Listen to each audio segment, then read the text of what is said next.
Okay, first the olive oil into the skillet. Then we're going to stir fry this. Get it nice and hot. Take it out of the skillet and put strips of chicken in the skillet to get it nice and heated. Then we'll put this back in and over the chicken and cover it all with spinach and chihuahua cheese. The process is starting as we did yesterday. Always make sure you rinse your spinach or whatever vegetables you're going to use, because you know the people, they put all types of stuff on there. Okay, we're ready to throw the zucchini in the skillet. We'll get all of this here just barely tender. And we're going to put the same seasoning on it, the chili lime that we did yesterday. That works for all types of meats. And we're going to get that rolling. Okay, isn't that looking delicious? You can see it's starting to get tender. This time I did put some 6 peppers in here. No, some kickin' chicken. That's the new name for the 6 peppers. Kickin' chicken. Because I love that flavor.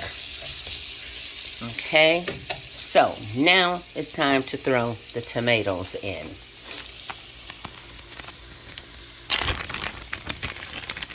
And here they go. This is the other half of yesterday's batch.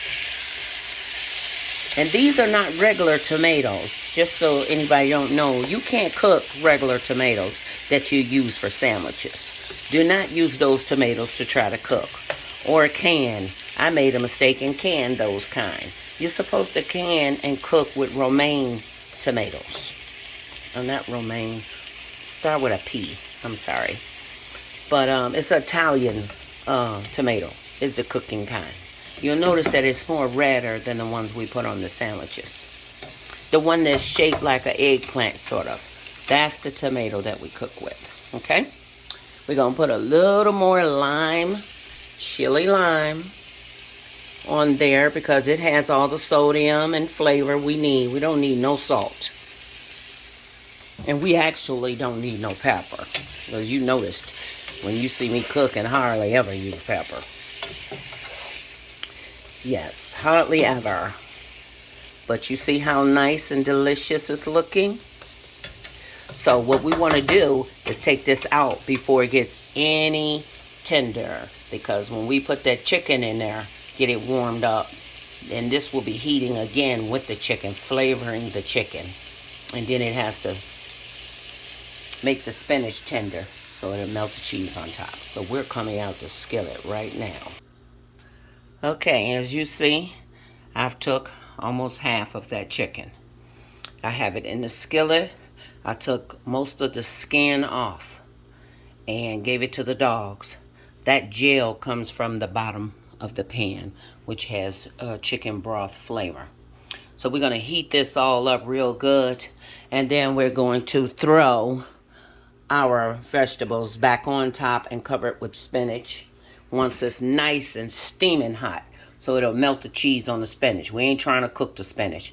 We want to eat the spinach with the life still in it, just like the vegetables. If you'll notice, the life is still in the vegetables. They're still got crispy. Okay? That's the healthy part of eating green. We all can do it. We just have to make a decision.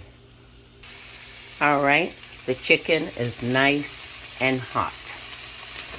I see a little reddish piece there. We're going to turn it over. Let it make sure that that is done. But you can hear it sizzling, right? That means it's hot enough to come over it with this. Just like that. Then we're going to stir it over. Like that. See that chicken in there with them fresh vegetables? Looking absolutely delicious. No extra sodium. So now that this is nice and piping hot, we're going to give it like 1 minute. Like that. And then we're dumping the spinach over it like that. Okay? You notice that spinach is wet because I had to rinse it. We don't want no food in our mouths that we entrusted other people to cleanse. That is not cool at all. So this is the Chihuahua cheese. The Chihuahua cheese is on. Now we cover it. Chihuahua cheese is the Mexican cheese, in case you didn't know that. And see, that cheese brings carbohydrates.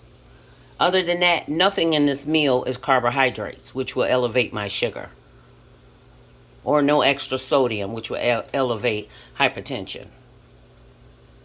Barbara's Kitchen on hold. As you can see through the glass, the cheese is just about melted. We turning it around so heat can come through. This dish is ready to eat. Turn it off. Let it sit for 2 minutes and it's complete. All right. Isn't that a beautiful presentation? If you could just smell the flavor in this house, you would be amazed. And you can eat as much of this as you want because it has not one fattening ingredient. The cheese is the most fattening thing here. Everything else is the keto diet, vegetables and meat. Okay? And the very little bit of seasonings and herbs. So you can eat as much of this as you like and not feel guilty. You only feel guilty when you stuff in rice, pasta, and grains. Those are not good for you. They're just good to you. But there you go. I even have enough for a guest if they were here. But there's no one here but me and the good Lord. And he don't do dishes. Barbara's Kitchen out.